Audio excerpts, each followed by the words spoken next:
Oi, pessoal, tudo bem com vocês? Hoje nós chegamos aqui para mais uma entrevista e estamos recebendo aqui no nosso local a Paola. Todos vocês já a conhecem e a gente vai contar um pouquinho da história da Paola hoje. Então vamos lá? Tudo bem, Paola? Tudo bem? Joia, você? Bem também. Vamos lá. Eu vou dar uma simples introdução aqui, aí vamos ver se confere, tá bom? Tá bom, combinado. Paola Silva Verlangier. Isso. Ok, 54 anos. Hoje solteira. Mãe de 2. Sim. Rafaela e Gabriel. Nasceu em Sorocaba e hoje reside em Sorocaba. Mas tem uma longa história aí, né? Sim. Vai estar compartilhando com a gente. Orientadora educacional e psicanalista. Hoje também.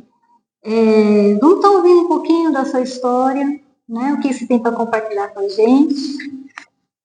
Lucimara, acho que primeiro eu queria agradecer É difícil a gente falar da gente, né? Mas Sim. É interessante quando o propósito inicial é entre amigos, né? Verdade. E tivemos uma infância, né, em comum tão grande e hoje muitas coisas nos distanciam. Então é legal a gente saber o que está acontecendo com a gente, né? Sim. É gostoso. Então, parabéns pela sua bravura também, porque abrir espaço para... É uma nova profissão, né? E isso é legal pra caramba. Obrigada. Lidar com o digital, nós que somos analógicos, não é uma coisa simples, né? É fácil. Paola, conta um pouco da sua infância, né? Como que foi desenrolar, né? A sua mãe, seu pai, por exemplo, quem teve a iniciativa de matricular você no colégio, como que foi tudo isso? Bom, eu acho que eu vou começar com uma coisa que eu chamo de janela. Ok. E tem tudo a ver com a minha mãe, né? Quando eu era pequena, eu nasci em Sorocaba, mas logo que eu nasci, fui morar em Mongaguá. Meu pai trabalhava na Baixada Santista, e aí minha mãe, para não ficar longe, ele não queria também porque era o primeiro bebê, então eu acabei indo morar com os meus pais em Mongaguá. Não lembro muito bem disso, mas eu lembro, quando eu era um pouquinho maior, a minha mãe... Tem coisas que são muito impressionantes para mim, que marcaram e continuam, que a minha mãe me carregava e me punha na janela do meu quarto. Ela abria a janela bem cedo, sempre quando eu ia muito cedo. E ela falava assim: filha, olha o céu. Como é que estão as nuvens? Que cor que tá? Olha, como é que tá a temperatura? O que você está sentindo? Como que tá o vento? Né? E aí? Que cheiro que tem? E ela falava assim: filha, preste atenção nos detalhes. E isso foi uma coisa que eu carrego até hoje, de prestar atenção nos detalhes. Então, assim, eu não uso relógio, não preciso de relógio, porque eu sei olhar o tempo com a posição do sol, se vai estar quente ou vai estar frio, se tem cheiro de chuva ou não. Então, são coisas que eu levo para a minha vida, sabe? E essa questão da percepção, da sensibilidade, dos detalhes para os outros. Então, a minha mãe é aquela sempre que trouxe a gente para dentro, o olhar para si e a sua percepção no seu ambiente, né? E o meu pai, o para fora, né? O desbravar, o conhecer, o se aventurar, o correr riscos, de se jogar na vida, né? E buscar o seu propósito, buscar um caminho. Então, eu acho que os meus pais têm isso na minha vida. E aí, quando eu tinha 3 para 4 anos, eu fui estudar no EMEI, no EMEI 7 lá em Santa Rosália. E ali eu conheci a Silvinha, a Cláudia Dias e a Claudine Marcon, era o grupo que eu andava sempre. E que marcou minha vida, né? E a Silvinha até hoje, a Cláudia menos, mas a Silvinha até hoje, né? Fomos pro colégio, todas juntas, e foi assim que aconteceu. A escola, o Centro Escolástica, foi algo assim muito legal na minha vida, porque eu descobri muitas coisas sobre mim, sobre as pessoas, sobre a vida em geral. Acho que a primeira experiência que eu lembro, assim, mais marcante, não sei se você lembra disso, primeiro ano, o material. O material a gente ia na livraria Cidade, comprava e ele chegava.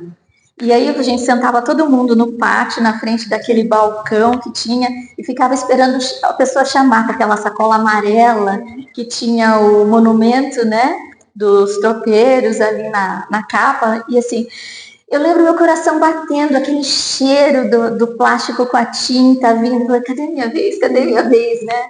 E era uma delícia abrir o material e ver o que tinha. Eu lembro da minha primeira mochila de costas, assim, que era um quadradinho, assim, um retângulozinho, assim, tinha uma parte vermelha, que era funda, era muito legal, né?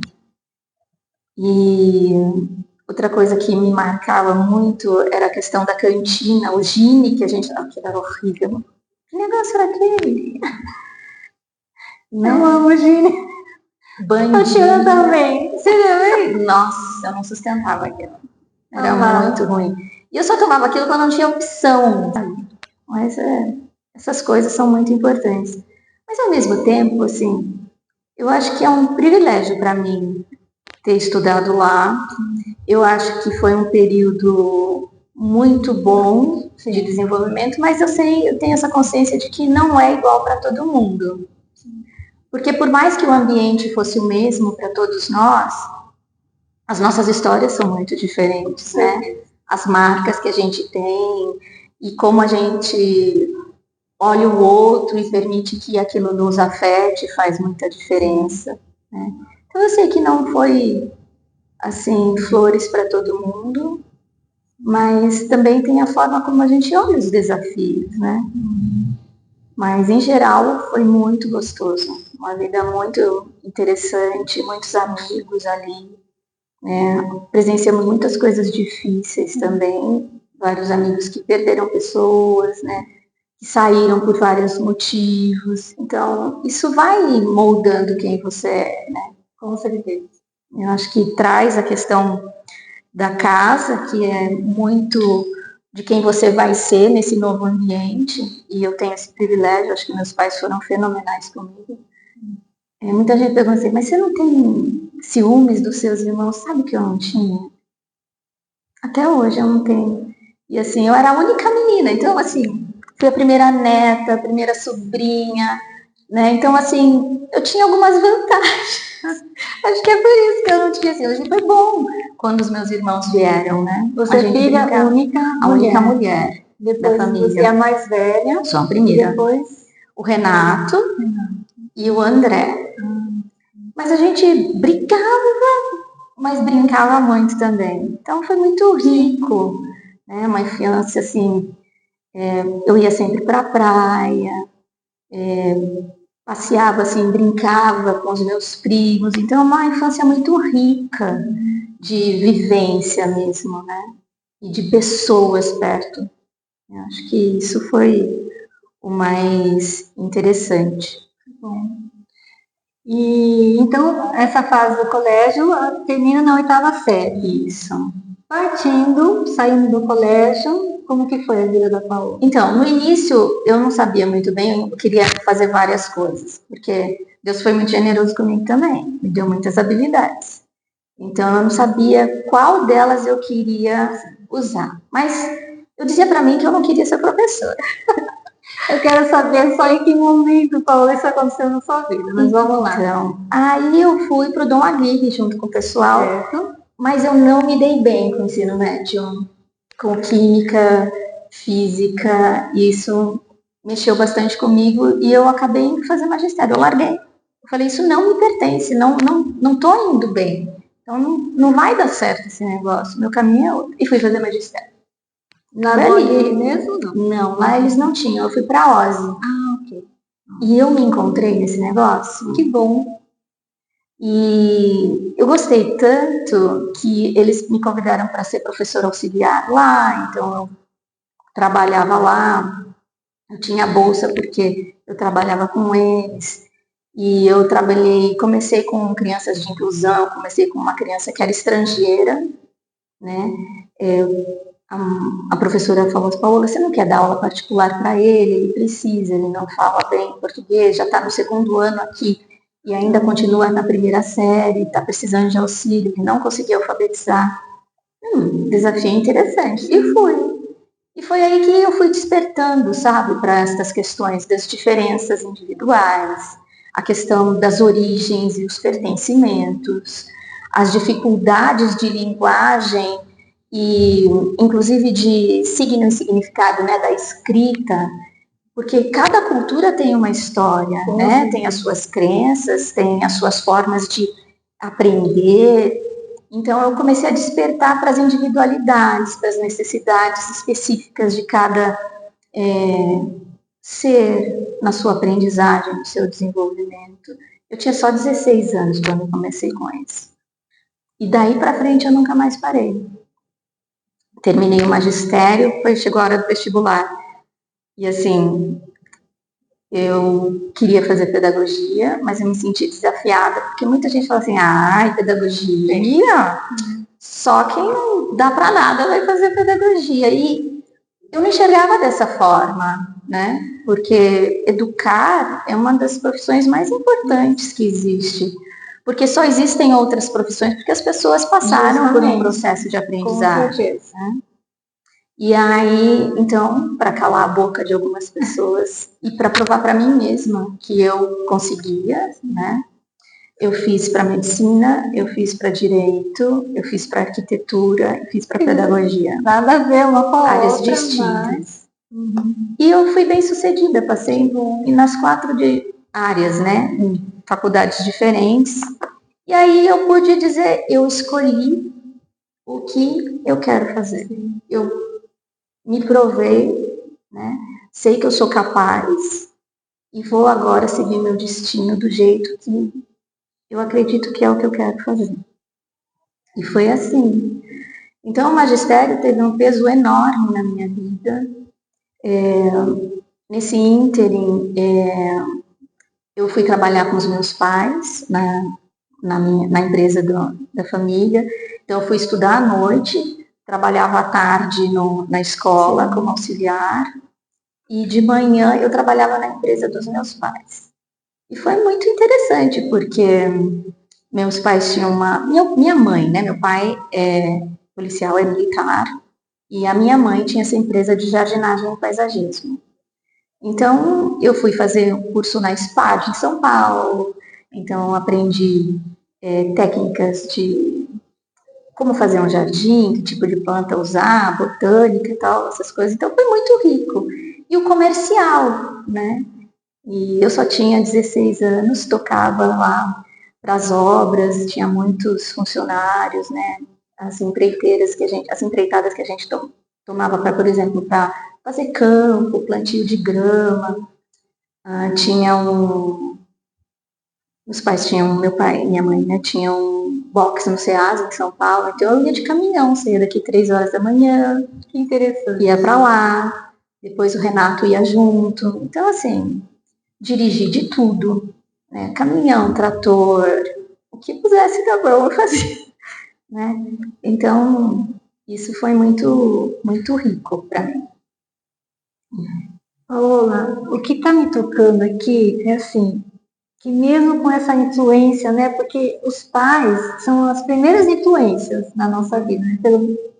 Pelo menos eu penso que deva ser.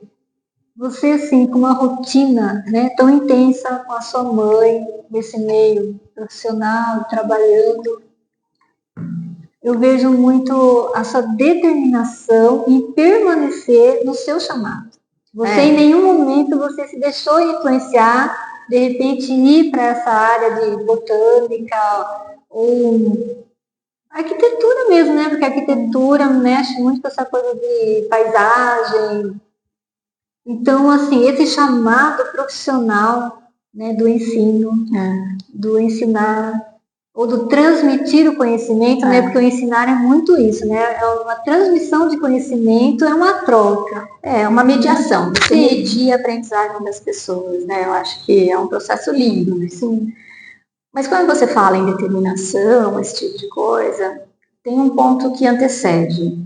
Eu lembro, 8 anos é uma fase muito importante da minha vida, né? E assim, eu já lia, escrevia, então aquela coisa de você ter domínio sobre algumas coisas, né?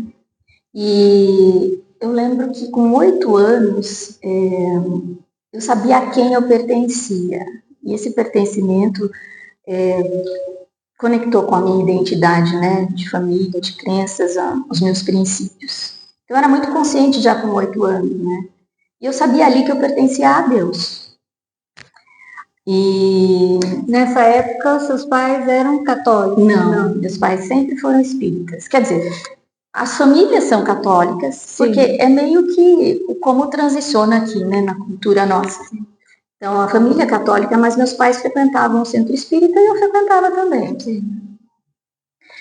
E teve, não sei se vocês lembram das secas no Nordeste. Sim. E que a gente fez uma campanha, tinha o centro cívico, o Gordo, né, que era colega nosso, né, mais velho que a gente, ele era que tomava conta. E aí eu lembro que eu fui para o centro cívico e a gente conseguiu encher acho que 2 caminhões de alimentos para mandar. Sim. Então foi nesse momento que o colégio trouxe muito isso, né, o olhar para o outro, a caridade, o cuidar. E aí participar desse movimento dentro da escola, assim, com 8 anos me trouxe uma visão muito diferente, sabe? Do meu papel, do meu propósito que eu queria. E foi assim que foi crescendo. Então, acho que esses 8 anos foram base até para a minha decisão posterior. E eu lembro que nessa fase também, a gente tinha aula de religião, Irmã Maria, a Irmã Lises, né? E elas falavam muito sobre a questão da religião, de você não negar o seu Deus. E eu lembro de uma aula de quinta para sexta, e aí eu fui para casa, aquilo não saía da minha cabeça, eu não consegui dormir o final de semana inteiro. E eu cheguei na segunda-feira e fui procurar a Irmã Maria. E aí eu falei, irmã, vocês têm falado muito sobre não negar o meu Deus, então eu preciso te contar, que inocência, né? Que o meu Deus é o mesmo do seu. E eu acho que é o único Deus, porque todo mundo é gente, né? E nasceu de alguém pôr isso no nosso caminho. Então, eu queria dizer que o meu Deus é o mesmo que o seu, mas os meus pais frequentam uma outra religião. E aquilo foi muito pesado, porque para mim eu estava sendo sincera, porque eu não podia negar o meu Deus. E ela falou, nossa, mas como assim não precisamos chamar seus pais? Eu quase fui expulsa do colégio. Né? E aí eu comecei a perceber essas coisas das nuances, sabe? Os tons das coisas, o que tinha por trás, como é que as pessoas pensavam, onde a gente podia pisar, onde não podia. E isso foi bom, mas ao mesmo tempo é um pouco castrador, né?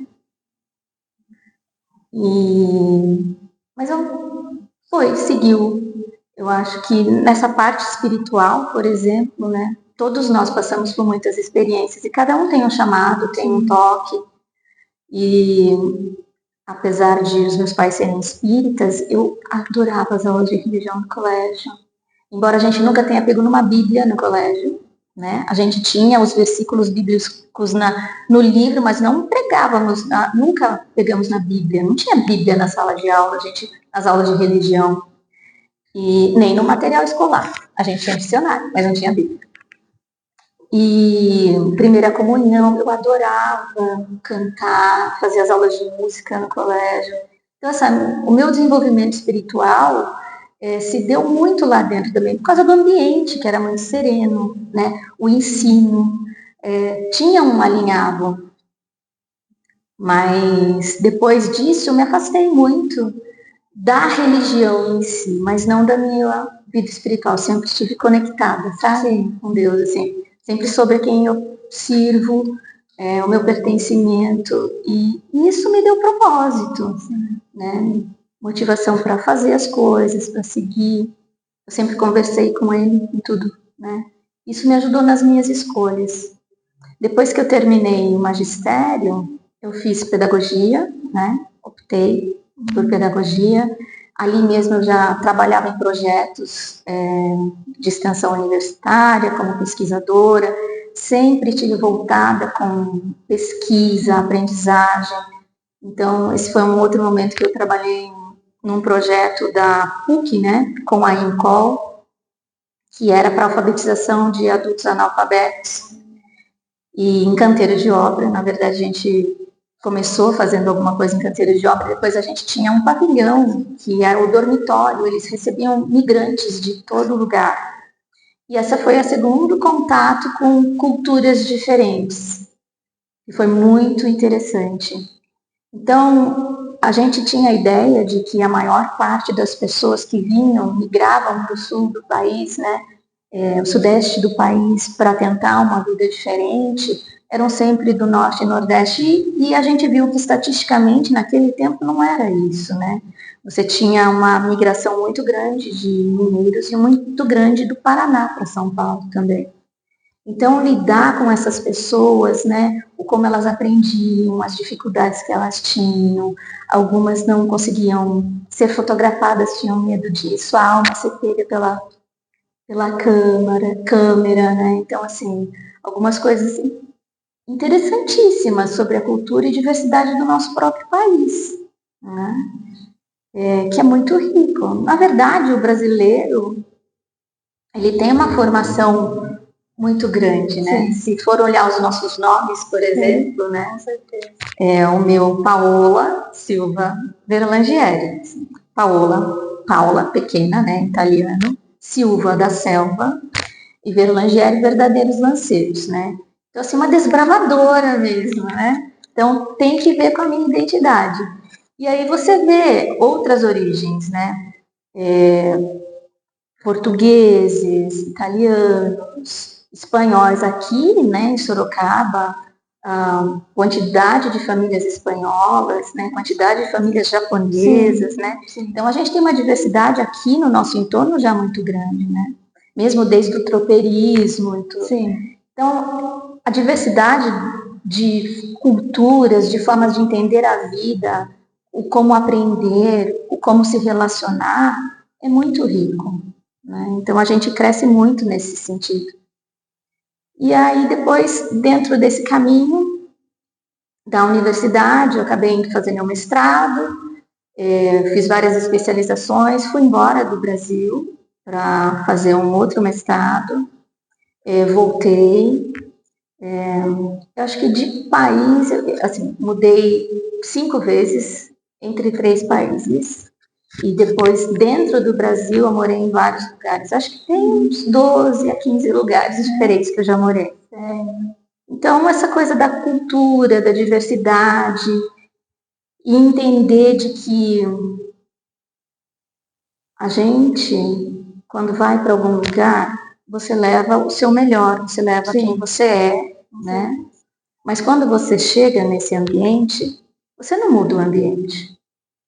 Você pode influenciar pessoas, mas quando você chega num lugar, você perde um pouco da sua cultura, existe um processo de aculturação, de adaptação à nova sim, cultura, você absorve o melhor de lá, mas a riqueza, né, das amizades que você tem, que você faz, o que você desenvolve, constitui, né, é enorme.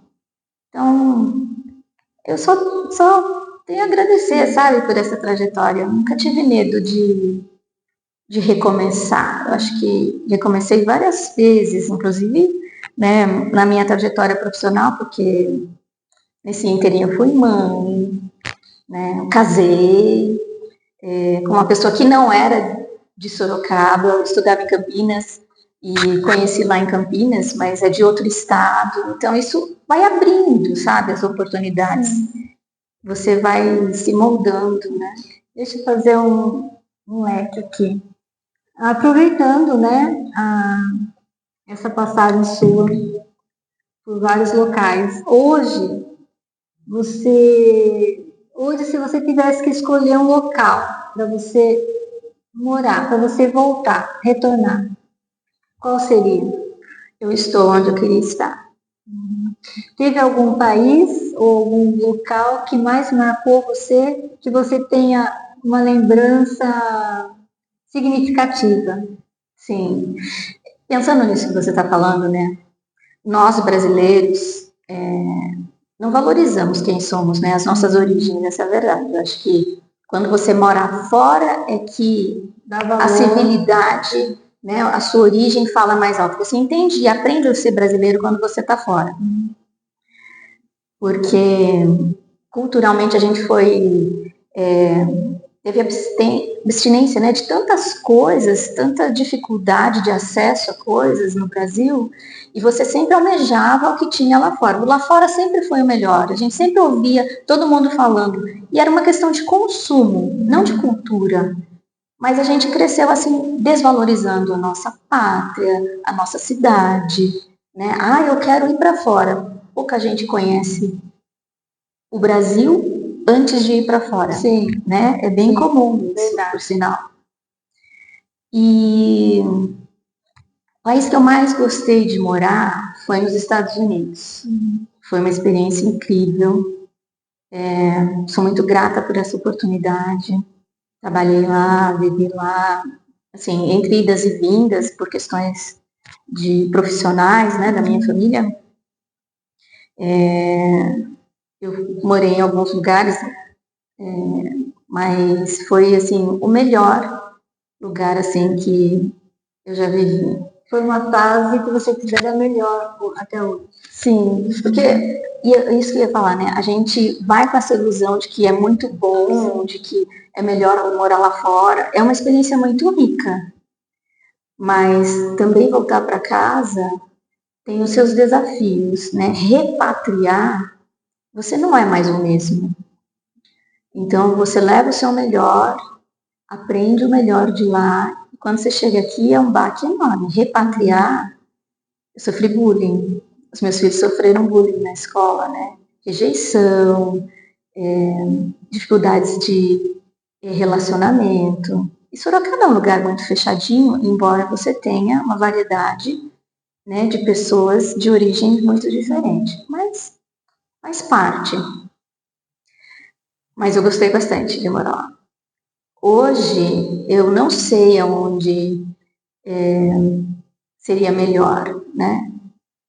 Quando eu morei na Espanha, por exemplo, eu sofri bastante lá. Não foi... A gente acredita que a similaridade da língua, né, culturalmente, né, nós temos uma história de relacionamento com os imigrantes, a gente conhece, mas quando você chega lá é muito diferente. É um país de uma cultura muito rígida, não tem criança, então naquele tempo eu tinha bebês, né? Então foi difícil encontrar escola para eles. Então foi assim um desafio. Eu acabei voltando rapidinho. Não é isso que eu quero, né? Então, mas eu acho que essas coisas, né, essa diversidade faz a gente aprender bastante. Que bom, que bom. Paola, e hoje, né? Qual é a sua profissão? Bom, a minha vida profissional tem muitas nuances. Eu já fiz muita coisa diferente, na verdade. Mas a educação sempre foi o principal, né? Morei fora há muito tempo e aí por uma questão também pessoal voltei para o Brasil, a gente abriu um negócio e as coisas não caminharam como a gente gostaria, eu me divorciei e aí nesse ínterim eu voltei para a área de educação, que eu acho que é a minha base mesmo, né? E também esse período foi muito interessante porque tem que ver com a minha conversão, o meu emprego. Eu fui trabalhar como orientadora educacional no Colégio Adventista, sou funcionária deles até hoje, mas eu estou afastada porque eu estou fazendo uma faculdade, mas ali, para além da educação, eu descobri a questão das emoções, né, da psicologia em si, porque lidar com famílias, lidar com adolescentes, eu tinha 600 alunos, né, que eu tomava conta, e todas as dificuldades que eu via ali, eu sentia que só a fundamentação teórica da educação e mesmo na prática, não era o suficiente para lidar com os tipos de problemas e desafios que eu tinha na minha rotina de trabalho. E aí eu optei por fazer um curso de psicanálise para ter um outro tipo de embasamento. Foi fenomenal, né? E hoje eu atuo como psicanalista, né? E orientadora educacional. E também hoje eu estou na faculdade de psicologia, porque eu achei que só a psicanálise não foi, em termos de conhecimento, de abordagem teórica, foi uma base de fundamento muito grande para mim. Mas em termos de ferramentas de trabalho, quando você trabalha com mente humana, né, doenças psíquicas, as questões das emoções e das relações, então eu senti que fazia parte dessa... É uma necessidade, na verdade, aprofundar. E aí eu resolvi fazer psicologia. Estou fazendo essa faculdade agora. Então eu atuo como orientadora educacional e parental, né? Toda essa questão de relacionamento intrafamiliar. Inclusive eu estava falando para você, né? Essa minha experiência no exterior. Então eu atendo também pessoas brasileiras. Eu tenho uma especialização nessa área que migram ou são expatriadas, né? Ou as que voltam, são repatriadas. Então, casais interculturais, famílias multiculturais, crianças de terceira cultura, por exemplo, família que vai, expatria, tem filhos no exterior, como é que é essa questão da origem, como é que fica, quais são os desafios que essas pessoas passam, como é o sistema escolar. Então, as minhas formações se unem muito nesse sentido. Então, eu trabalho como terapeuta, né, psicanalista, e também na parte de consultoria, essa parte educacional para expatriado, para repatriado, para migrante. É isso que eu faço. Ok. Você falou sobre conversão. Conta para nós como que se deu esse momento para você.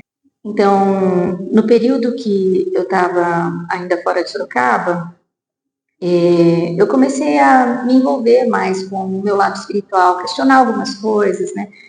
Eu me divorciei, meus filhos, né, sentiram bastante. Então, assim, houve um despertar espiritual nesse sentido, né, de retomada. E eu comecei a frequentar a Igreja Batista, gostei bastante, porque o contato com a Bíblia era muito diferente, coisas que eu não tive no colégio, nem quando meus pais eram espíritas, é diferente, os livros de Kardec eram diferentes, então não tinha nada a ver com o que eu pensava sobre o meu relacionamento com Deus. E aí eu tirei um ano sabático para estudar as religiões e entender. Eu sabia a quem eu pertencia, sempre soube. Mas aonde é que eu ia encontrar isso, né? E aí nesse ínterim eu vinha para Sorocaba, que eu estava fazendo um bate e volta por uma questão pessoal também. E eu tive contato com essa amiga da minha tia, que me conhece desde a infância, e eles são adventistas, porque eu estava voltando para Sorocaba e eu comecei a procurar algumas igrejas batistas para ver se alinhava comigo. E eu comecei a ter dificuldade, embora tanto a batista quanto a presbiteriana, a igreja que eu frequento hoje, tenham essa base protestante, que é isso, traz muita solidez para mim sobre a palavra. Eu não conseguia encontrar uma igreja que se adaptasse. E nisso, essa amiga da minha tia começou a me levar para a igreja, e os meus filhos estudavam ali no Irapuru, e eu deixava eles cedinho, eu comecei a conhecer o pessoal da igreja, e lá perto do colégio tinha uma unidade administrativa. E como eu falava inglês, me convidaram para ajudar um grupo de pastores que estava estudando com uma missionária, estavam tendo aula de inglês com essa missionária, e eu fiquei amiga dela, e ela pedia para eu ajudá-las na conversação. E aí eu comecei a ajudar, fui entendendo, fui entrando nos cultos deles, que eles, antes de iniciar o dia de trabalho, eles faziam um culto, lia a Bíblia, e aquilo foi tocando meu coração, sabe? E aí eu me descobri ali, na igreja e adventista, porque fez sentido para mim o que a palavra que eu tive contato pela primeira vez, a Bíblia, e assim, é muito intensa essa relação, muito importante.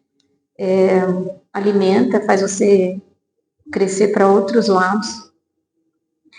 E teve que ver com o meu trabalho, porque ali dentro eu cheguei num ponto que eu estava tão aborrecida, né? E assim, com dificuldade de encontrar trabalho, eu falei, quer saber, eu vou virar missionária de novo, vou desbravar, porque eu falo um monte de língua, tenho know-how num monte de coisa, o que eu vou ficar fazendo aqui? Não me dá emprego, não consigo.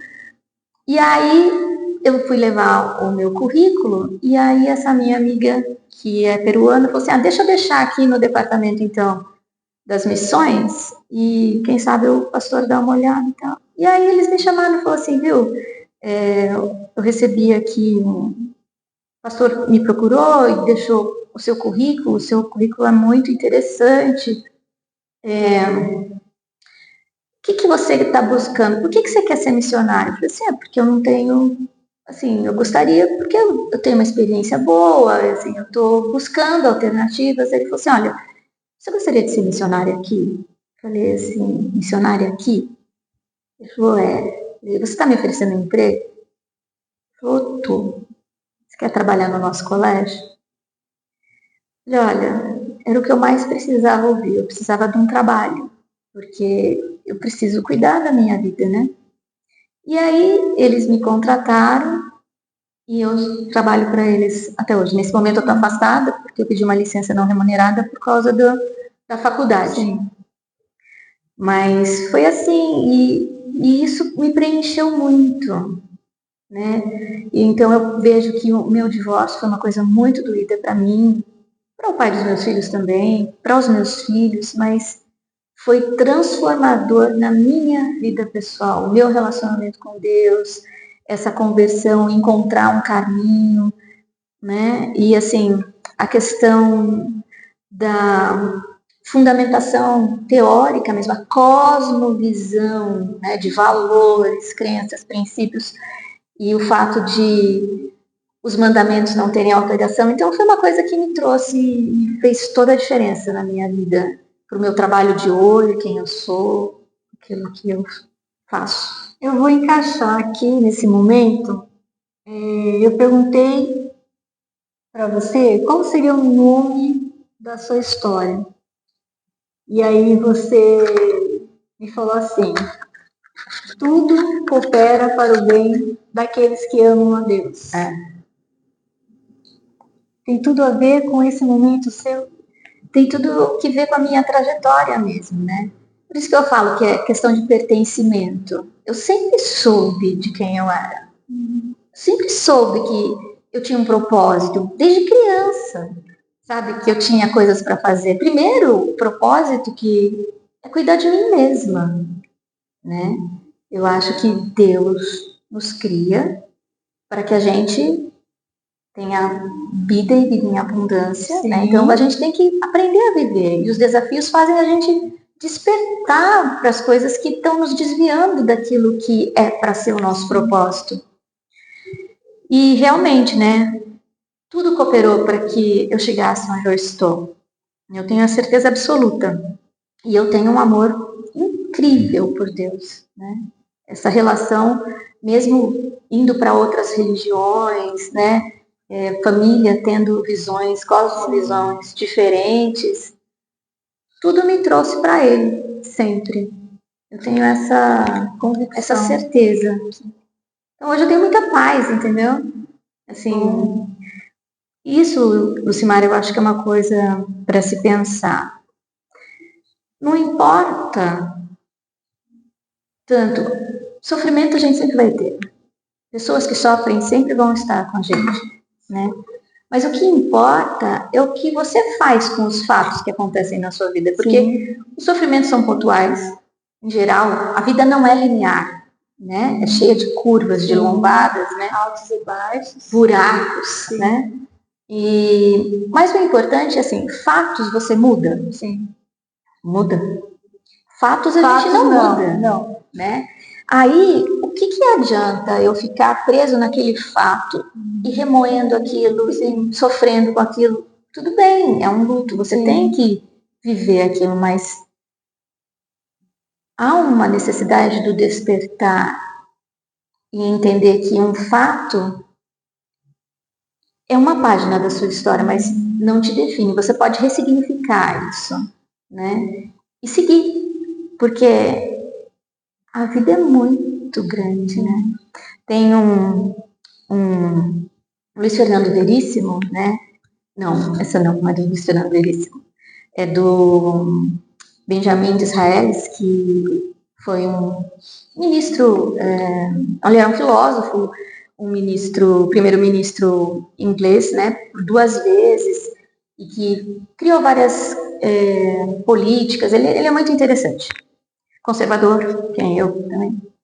Mas, assim, ele fala que a vida é muito curta para ser pequena. E eu acredito muito nisso quando a gente pensa sobre as nossas emoções e sobre os desafios. A vida é muito curta para ser pequena. Então, tem fatos que realmente nos põem para baixo, fazem a gente se arrastar. Mas o que eu faço com essas informações é o que faz a diferença. Porque a vida continua. Com certeza. Né? A vida vai, ó, ela está aqui. Então, se eu não ressignifico, eu perco a oportunidade de ver o sol que está lá fora, né? De viver as coisas com propriedade, né? Seguir um propósito. Então, eu acho que isso é muito importante, né? Bom, isso tem tudo a ver com a minha profissão também. Paola, eu quero voltar um pouquinho lá atrás, na Paola com 8 anos de idade. Foi um momento que marcou, né? Você até lembra de fatos que aconteceram naquela época, né? Que definiram, que forjaram a Paola que ela é hoje. O que essa Paola de hoje diria para aquela Paola com 8 anos de idade? Obrigada. É a primeira coisa. Obrigada por você ter sido essa criança, assim, pela família, né? Assim, a minha mãe, meu pai, as bases, né? Mas, assim, pela coragem. Eu acho que eu tinha 8 anos e eu era uma criança corajosa, entendeu? Resiliente, desbravadora. Então, Paola, obrigada. Que lindo, né? Eu tenho muita gratidão pela minha vida, pela minha história, pela minha criança, né? E no adulto que eu me tornei, eu acho que tá indo bem, né? Ainda sou um rascunho, ainda tem muita coisa para melhorar. Agora eu vou fazer uma pergunta que a nossa colega Tânia, né, direcionou para você. Paola, quais são as prioridades na sua vida hoje? Voltando naquela frase, né? A vida é muito curta para ser pequena. Eu acho que é viver intensamente o que a vida me proporciona, né? Perceber as nuances das coisas. Primeiro, cuidar de mim, né? Porque eu penso que a gente precisa gostar de si mesmo, ser feliz consigo mesmo, para poder gostar de alguém, né? E seguir. Eu priorizo a minha família, né? As minhas relações. E eu acho que é isso. As minhas relações e a minha família, com a minha família. Mais uma pergunta da Tânia. Qual o seu sonho ainda não realizado? Eu tenho sonhos legais. Eu quero muito ser avó. Eu acho que eu estou prontíssima para ser avó. Avó moderninha, né? Mas meus filhos são muito novos ainda, tem 20, 21 anos. Então, eu sei que vai levar tempo, então tem que cuidar direitinho, tá bem fisicamente para quando esses netos chegarem, porque eu gosto de casa cheia, gente em torno da mesa, sabe? Reunião de família na mesa. Eu gosto de celebrar a vida. E o outro, eu acho que é morar no campo. Eu adoraria morar numa fazenda, sabe, assim. Eu tenho muita vontade de cultivar coisas. Eu gosto disso. Eu já correu asfalto aqui muito tempo, sabe? E assim, meu olhar tem invertido para outras possibilidades. Acho que esses dois sonhos. Sim, que bom. Agora uma pergunta da Silvinha, né? Silvia Barbosa. O que você mais admira nos seus amigos? Nossa, os talentos. Que gente talentosa, né? E resiliente, com histórias também interessantes, guerreiros, né? Mas os talentos, quanta diversidade, quanta gente que faz tanta coisa boa nesse mundo, que deixa um legado, né? Em áreas distintas. Acho que é isso que eu mais admiro dos meus colegas, os seus talentos, porque são inspiradores para mim também, né? Você está desbravando, né? Então, assim, estamos tentando. Então, são coisas, assim, admiráveis, né? Porque isso é você ressignificar o seu propósito também. Porque, às vezes, você vem e cumpre uma coisa, mas quer dizer que você vai ter que fazer aquilo pro resto da sua vida? Não. Né? Que nem dentro da minha área, que é educar, quanto ampliou o educar, né? O mediar a aprendizagem, né? Seja ela de conhecimento ou de história, de vida, de emoções, né? Mediar a aprendizagem. Agora uma pergunta minha. Onde você quer chegar? Onde eu quero chegar? Eu estou no caminho, né? Assim, eu não ponho limites para onde eu quero chegar. Já é uma resposta. Sabe? Eu tenho vários sonhos, né? Mas eu não ponho limite para os meus sonhos. Eu penso em várias coisas. Acho que eu não tenho uma para dizer assim, eu quero isso. Não, eu não ponho limites para os meus sonhos. Ok. Tem alguma coisa que você gostaria de acrescentar? Tem uma frase do Luiz Fernando Veríssimo em que ele fala assim, eu acho que traduz bem a vida, né? Para mim, pelo menos, porque ele fala: quando eu achei que tinha todas as respostas, veio a vida e mudou todas as perguntas. E é isso, né? Nós somos um livro que é feito de capítulos diários. Toda vez que eu deito para dormir, eu posso não acordar. Mas quando eu acordo, é uma página em branco. Sim. Então, são muitas possibilidades. Eu posso fazer o que eu quiser no hoje, né? E posso fazer melhor do que eu fiz ontem. E eu posso preparar algo lá para frente. Sim. Então, a gente não precisa... Sim. Então, e é isso, né? Eu vou acrescentar um versículo aí que você falou sobre o dormir e acordar, né? Então, a palavra fala, né, que as misericórdias do Senhor se renovam a cada manhã. Né? Então, tem tudo a ver com o nosso dia a dia, com a nossa vida. Né? Paola, quais são as suas redes sociais? São algumas.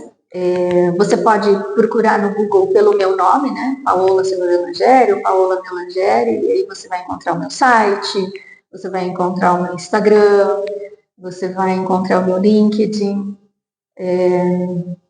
Acho que essas são as principais. O Facebook que está conectado ali, mas essas são as principais.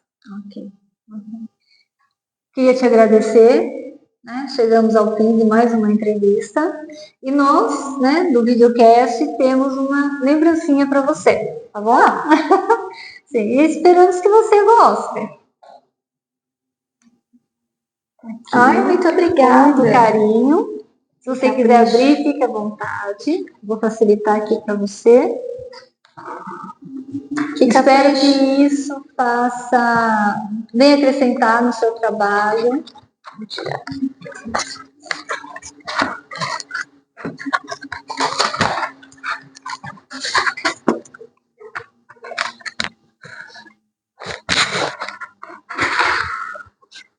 Olha, que lindo! Nossa, personalizado. As cores e a frase que você escolheu. A vida é muito curta para ser pequena. Tá aqui, ó. Que legal! Essa frase é muito presente na minha vida. Simara, muito obrigada. Viu? Muito obrigada pela sua presença aqui. Foi muito legal. Pela sua confiança, tá? Em primeiro lugar, por ter compartilhado com a gente a sua história.